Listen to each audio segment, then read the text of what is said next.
Okay, Adaptation, everyone. My name is Erik Blaney. My traditional name is Tiapthot, and Tiapthot was given to me by the elders of the Tla'amin Nation.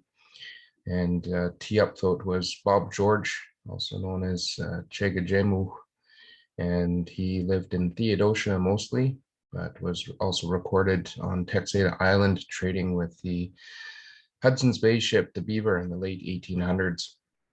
Most of you will probably know my grandfather, Robert Blaney, and he was born up at the Orford River and lived in Church House till he was 13 years old.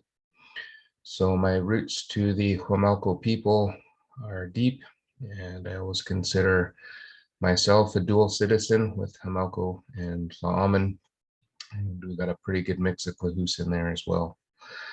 So I'd like to invite you all to join me today to participate in the speaker series. And this speaker series is a project that we're doing in partnership with the Haka Institute, who's been instrumental in assisting us with managing all aspects of this landslide and coordinating efforts to really study and understand what's going on with the landslide and Bute Inlet as a whole. Haka has been doing water sampling up there for quite a number of years.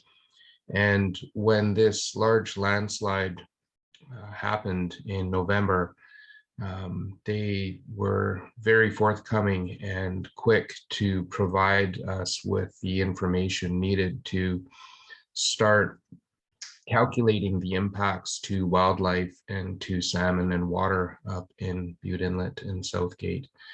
And we really started to see how much work was previously done by a number of scholars and universities from around the world, really. And Haka is assisting us now with putting these speaker series together to allow the Homalco people to better understand what's going on in the traditional territory and how climate change is impacting the way that the Homalco people live on the land. We're seeing some pretty significant impacts to salmon habitat, and the numbers this year for stock assessment on the whole coast is quite low. So I really strongly feel that the work we're doing now is going to really help us make some of those land management and water management decisions going forward on how we adapt to climate change.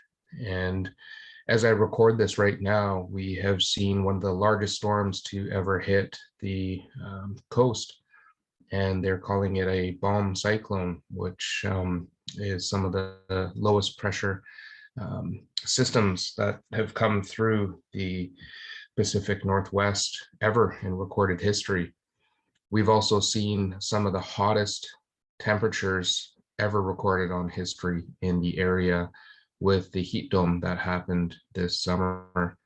So I don't think anyone can really deny anymore that climate change is real and that our people are at the front of this battle to try and save and preserve what's left and reverse the effects. And the burden seems to be on us because we've lived sustainably off these lands in Bute Inlet and the Tla'amin territory and in this our entire traditional territory in this province really for thousands of years. So how could we live here in harmony for thousands of years and our populations were 3 times that of what they are now? And, you know, we have people come to our territories and destroy everything within a matter of 100 years. So what we're doing right now is trying to get baseline on any habitat, water quality, quantity, wildlife, fishery stock assessment, trying to get as much information as possible through the Homalco Guardian program in partnership with Haka and others to really set the baseline and look forward on where we may be in 5, 50, 100, and 200 years. So with that, I'd like to start this speaker series with a traditional prayer that's done in the Ayajukum language. And this here is a prayer for our people. Ok shetegos, cheche hathech, shetegos tin thok, cheham tomos tin thok, cheche hathech shetegos ta gidje thiam omoth, yich met uk tams je adje, yeyocht nigi ok shetegos, ixnams. So in English, that prayer means, O Creator, we thank you, Creator, for this good day. Pray for us on this good day. Thank you, Creator, for the land you have created for us all. Watch over all of our relatives coming from our Creator. All my relations. Emo.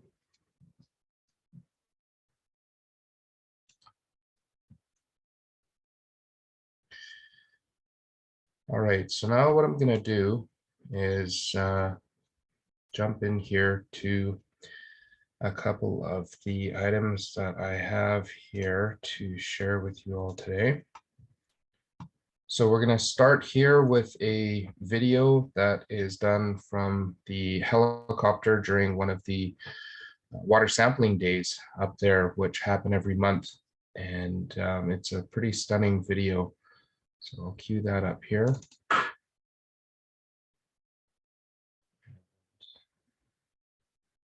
Begin to share.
So this shot right here is at the Southgate River looking up what used to be Elliot Creek. So this is what's called as the slide fan. So this is where the debris has fanned out, and you can actually see where the debris actually crossed right to the other side of Southgate. So Southgate was choked out for some time, and there's still quite a bit of debris on the left-hand bank of the Southgate River as well. You can see how muddy the waters are, and you can also see how much sediment there is. So a lot of that sediment is causing high turbidity, which means low survival rate for any salmon that were in the system. The NTUs are nephelometric units of measurement, so how much light is getting into the water or not getting into the water, were about 1,500 NTUs. The background, which is upstream, that's not impacted, was at about 20, I believe. And the area below the slide, they were anywhere from 400 to 500 units. So survivability for any salmon directly after this event was quite low. And that actually was prolonged over a number of months after the slide. So the helicopters working their way right now up Elliot Creek. And you can actually see a little bit of the flow of Elliot Creek right there in the center of the screen. You can see the old logging road, and this is where the bridge was, crossing Elliot Creek. And there's remnants of the road on the other side that was going up. I'll wipe a little bit of the moisture off the camera here.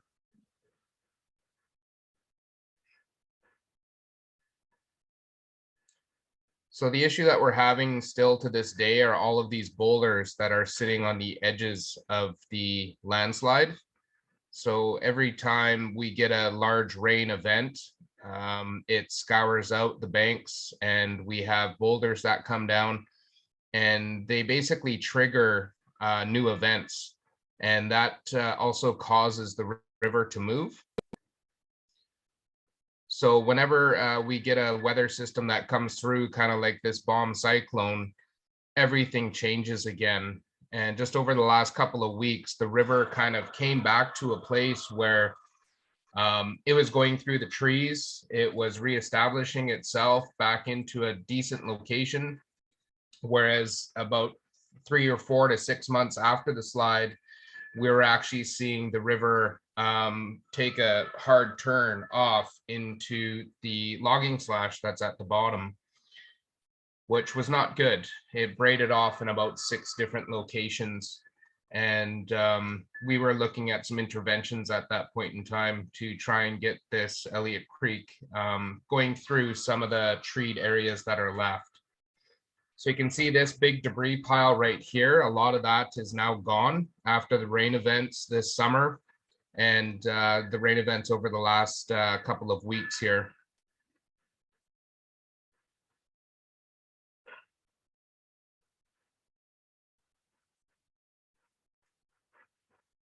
So while I talk about interventions, there's a number of things that we contemplated or discussed. And a landslide of this magnitude, it's very hard to really put interventions or remediations in place without having an bottomless pit of money. A lot of the work that you do in an area like this, where the banks are so steep, you have regular weather events.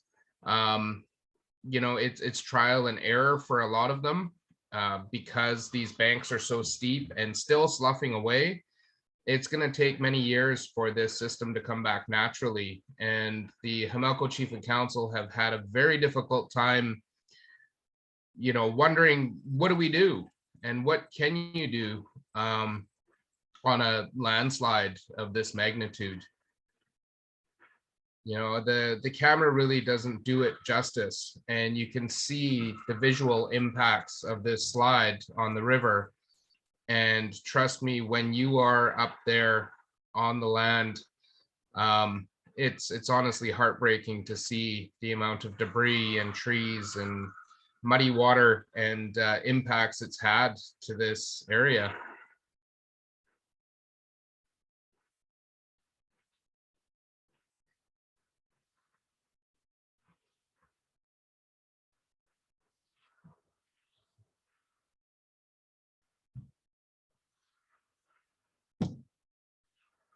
So we're now approaching the top of Elliot Creek here, and you can kind of see some old debris fans from historical landslides that must have happened many years ago. So this isn't new to the area. Landslides have been happening here, but just nothing of this magnitude. So the numbers are anywhere from 18 to 22 million cubic meters of debris that came down in this landslide. And there's about 50 million cubic meters of debris that is sitting here on the slide path, as well as down in the fan, that is still moving. And it's unstable. You can see the large boulders here on the bank of Elliot. As those boulders slide, they release more material into Elliot. And we're going to see more turbid waters down at the south gate, which is really detrimental to salmon.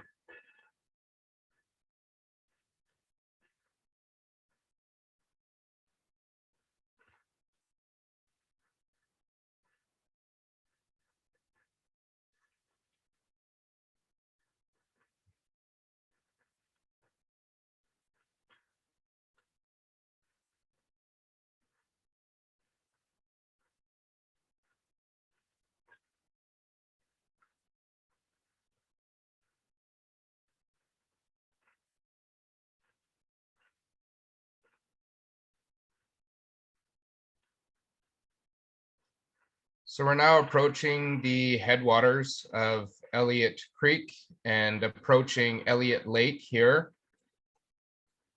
So now what this is classified as is a glacial outburst flood event, which I'll show you in another slide just after this video, where the glacier has retreated and has left instabilities in the bank that used to be supported by the glacier, where a large piece of rock has fallen into Elliot Lake, and that caused a 300-foot tsunami wave that went across Elliot Lake and deep buttressed the end of the lake, causing the landslide to go down the valley.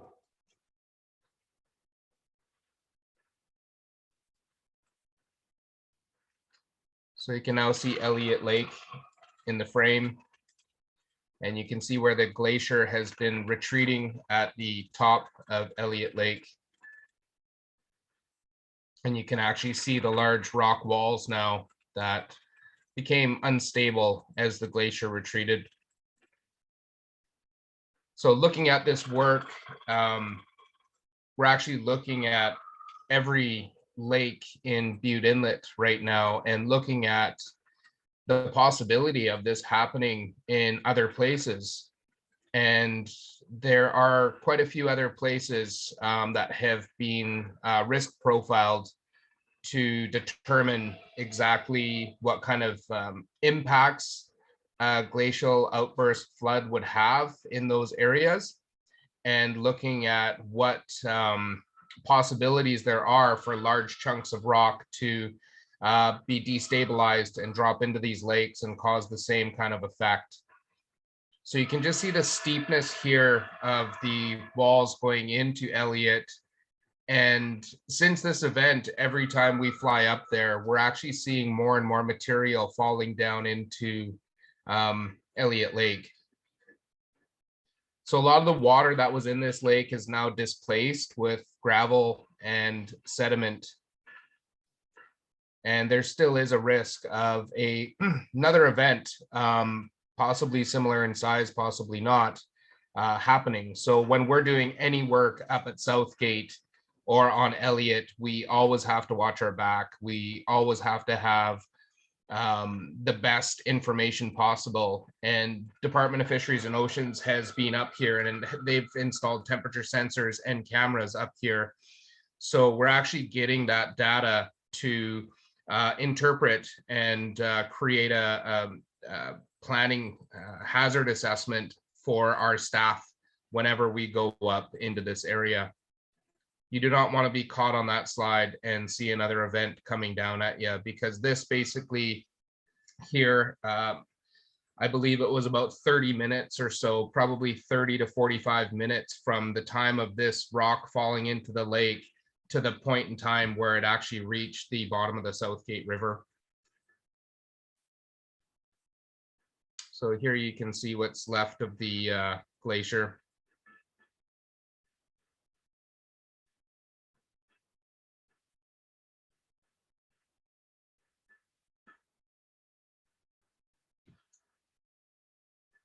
So I'm just going to stop this video here and change gears a little bit and go back to some of the media pieces. Likely you have all seen the slide in the news. We had Briar Stewart come up from the National, and she talked about a lot of the science that was happening around the slide. And anybody can Google the Elliot Creek landslide, and you'll see a lot of really good information posted. And here's the original clip from one of the pilots who went up to the slide and found the slide for the first time. And we've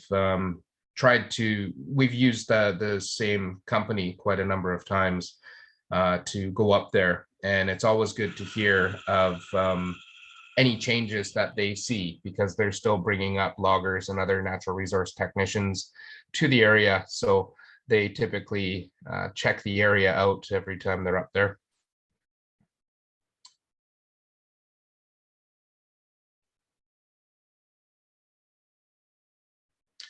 So this video is from about 11 months ago.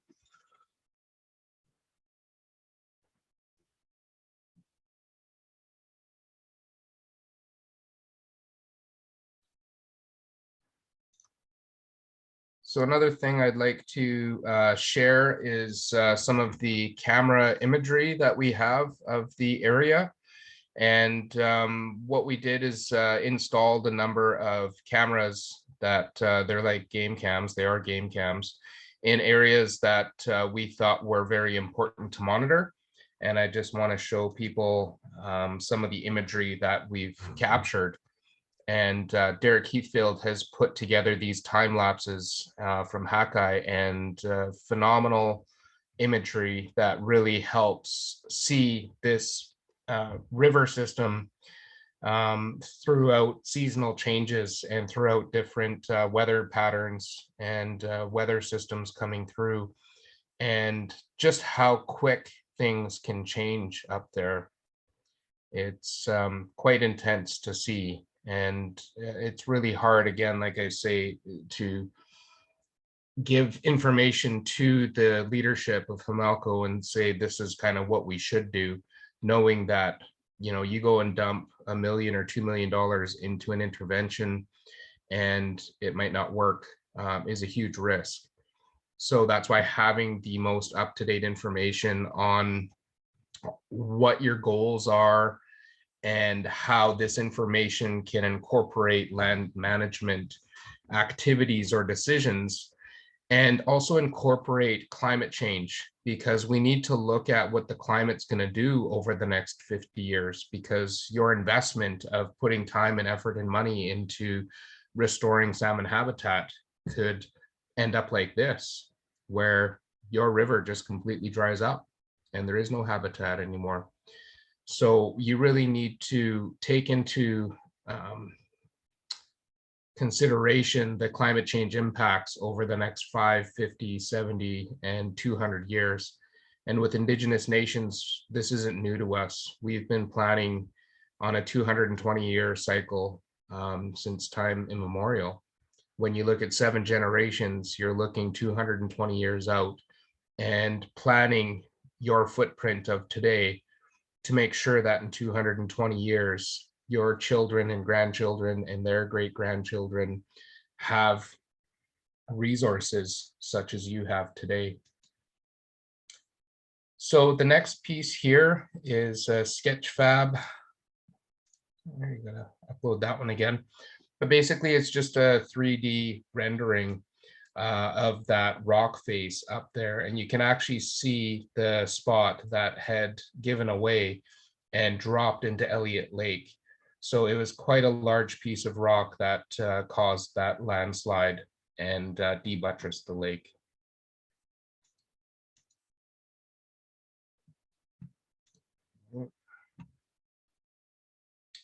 This is another piece here that's really good time lapse, but what I'm going to do is show you this one first. So this one here, we've got this beautiful slider bar that again, Derek, the Wiz, has been able to put together. So this kind of shows you what Elliot Creek looked like before.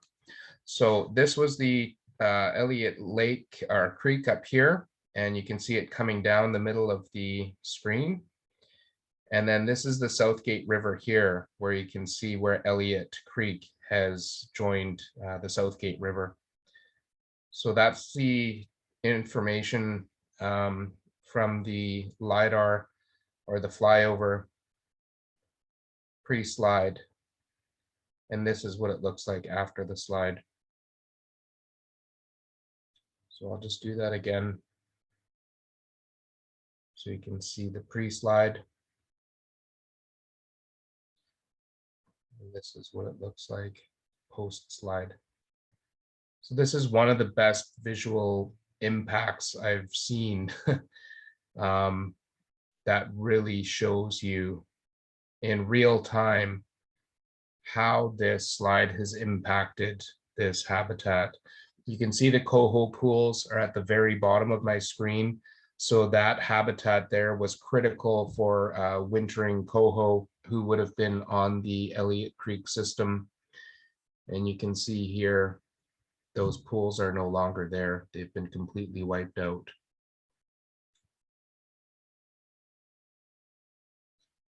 So this one here is another time lapse of the weather system that happened in the summertime.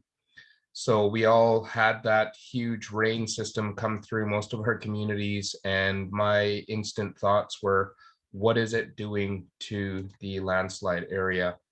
So we messaged Derek, and he was able to pull together this time lapse from one of the cameras at the lower location, which is at the very top of the fan. So it's right where Elliot Creek comes into the fan. So this is looking down towards the south gate.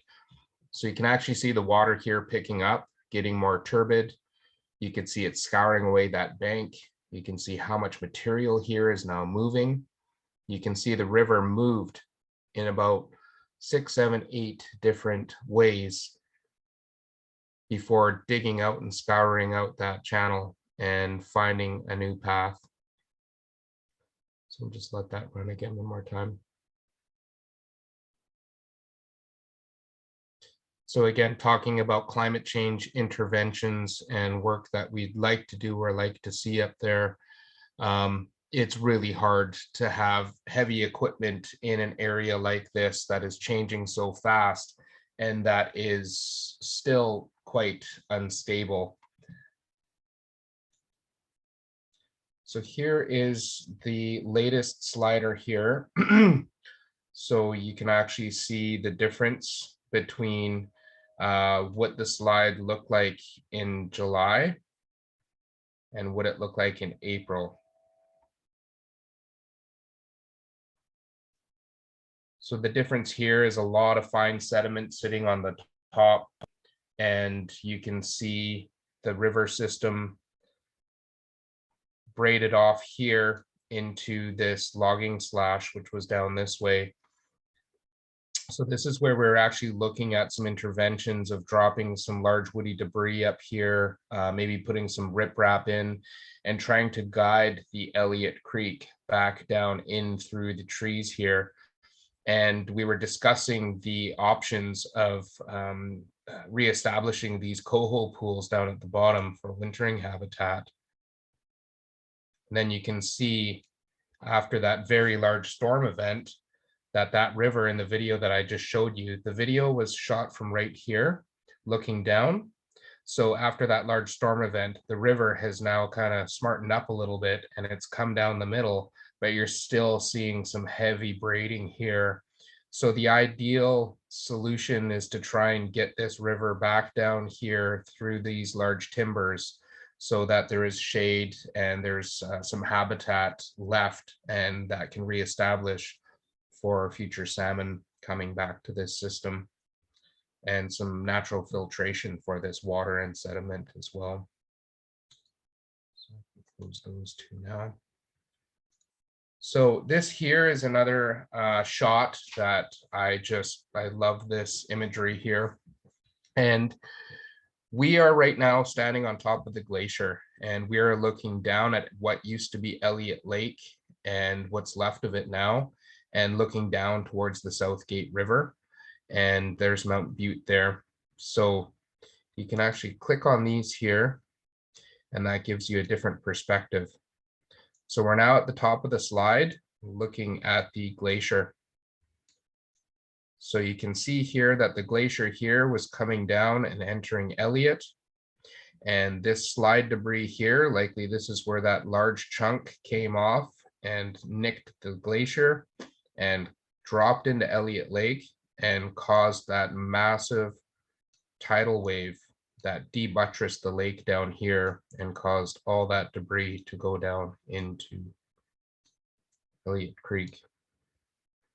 I'll just come back over to this glacier high view here so you can actually see some of the terrain. And you can get a really good look at the slide. So what I'll do now is take you out this way to the debris fan. So now we are looking up Elliot. So where we were was just up here at the landslide views. And I'm going to actually take you back up to the upper fan and have a look around here. So this is where Elliot Creek is draining down in towards the fan. So we're now looking back up. So I'm going to spin us around here. So now we're looking down. So this is where the Southgate River is down here. And this is what we're calling the upper fan. That last video that I showed you, we have cameras set up in these trees here, and you can actually see how large some of these boulders are. So whenever you have slide material coming back down into the creek, it'll scour out the boulders may roll, and the whole river system just turns into a whole different beast and goes into an entire different area that may or may not be good. Here's the debris fan here, and we'll have a look at it in March. So these cameras that we have here are the game cams. So you can click on that and it'll actually show you some images of just pictures from a time that they were up there, either by helicopter or by the game cam.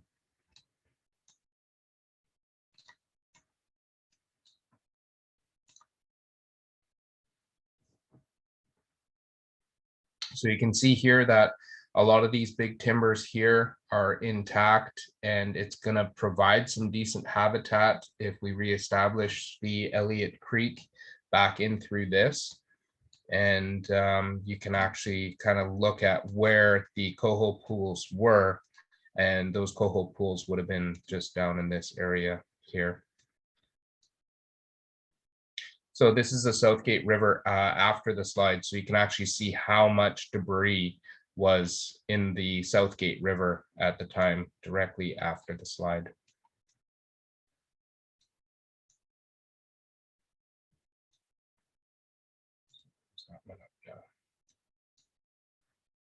Take a look at some of the woody debris. So right here, you can actually see the debris piles. So these trees caught a lot of that woody debris. So that's why we're seeing a lot of woody debris in Bute Inlet and Campbell River and Hole in the Wall and Sonora, because every time there's an event where the water levels come up, this debris here lets go, and a lot of that debris ends up into the ocean and causes a lot of issues for boaters in the area. So it's another piece here that I'd like to work on with some of the climate change professionals on how much carbon storage was released during this slide. So it's another calculation we should be looking at, you know, this was storing carbon. This whole area was all treed and forested and had beautiful clean water coming through and provided habitat for all species of salmon, really. And we have now lost that. So how much carbon was released, and where can we find those areas to compensate for some of the habitat losses here?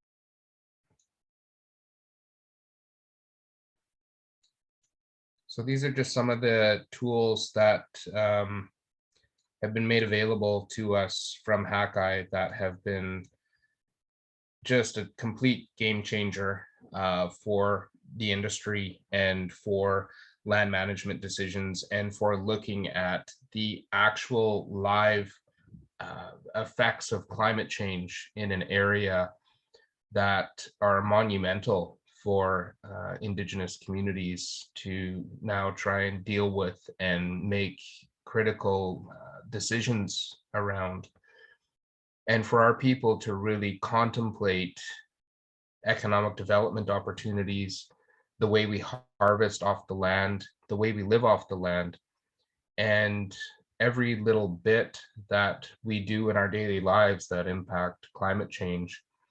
And how do we create an adaptation plan? And that's some of the work that we're doing now with Hackeye through FN Adapt, to look at how do we measure this? how do we put it into a plan, and how do we create adaptation methods for our people to look at, hey, if we lose cedar by 2050, what do we weave with? How do we create dugout canoes? What do we carve totem poles with? How do we make our paddles? You know, you look at a loss of habitat like this, what kind of impacts did it have on elk and bears and deer? We obviously know that the survival rates for salmon are not good. You know, 90 to 100% of habitat was lost. Anything that was in the river system during this event had been washed out. Any of that spawning gravel that was there for any of the fish coming back this year, what was left of it?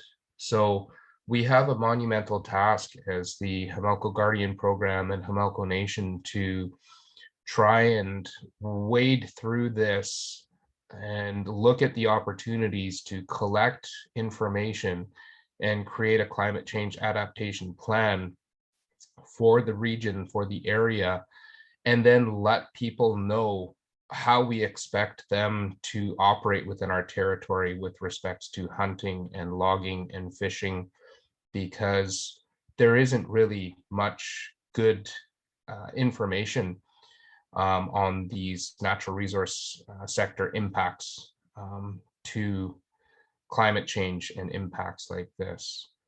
So it's up to us to really have a good hard look at what we're doing now and what we can do in the next 5, 20, 50, 100, and 220 years to preserve what's left for the future generations of the Homalco people and all Indigenous people in BC.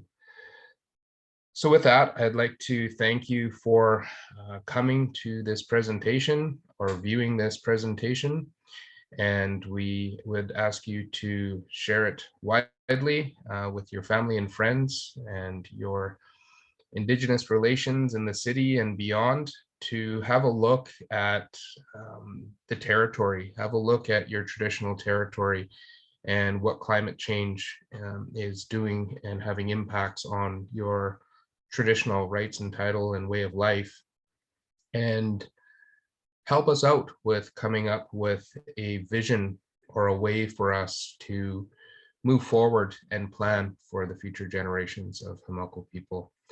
My hands are raised in honor and respect of everybody that is participating in this work and helping out. The Quadra Center, the Hakai Institute, DFO has really chipped in and been helping us out in many different ways. UNBC, Flynn Rowe has dedicated some staff to finding out the risk profiles of impacts to staff, so we can actually have a health and safety plan for people working in the area. The folks that are staying in Bute Inlet, some of the forestry companies have come forward to assist in some ways as well. So it's going to take that. It's going to take everybody working together to come up with a plan and adapt and try and slow down climate change in a way that we can really preserve what's left and ensure future generations have similar quality of life that we do. So again, Checha Hathech Emot. Thank you.